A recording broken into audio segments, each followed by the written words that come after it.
Hey guys, hope you're doing well. Once again, welcome back to my channel. And today we'll be making a really special bread which can be made for the Christmas celebration. We're going to make a sweet potato cinnamon bread. So let's get started. So this is gluten free also. So I have taken eggs, then I've added oil, honey to it, then I added some sugar to it. Now mix everything really well and then I've added vanilla essence. Keep whisking it till it becomes nice, light and fluffy.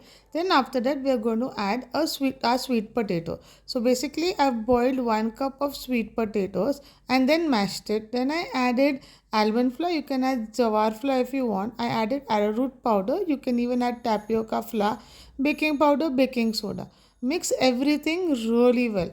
And once that is done, I've added cinnamon, nutmeg, ginger powder and some pecans, but you can add walnuts also if you want. If you don't have any of the spices, you can add your own spices also and keep mixing it.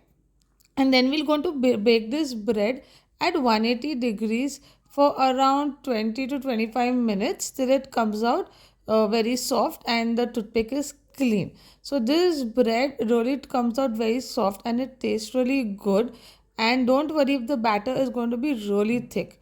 Also this bread is yeast free, so it's easy to make and you can use it for your Christmas celebrations also. You can add more nuts or any fruits, dry fruits that you like, so that is also fine. So we're just going to bake this bread and we're going to cool it down. So I've added some pecans on top also, but you can add any other dry fruits if you like.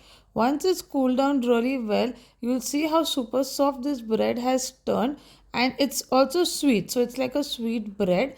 And then we're going to slice it and you can see you'll get a beautiful crumb texture.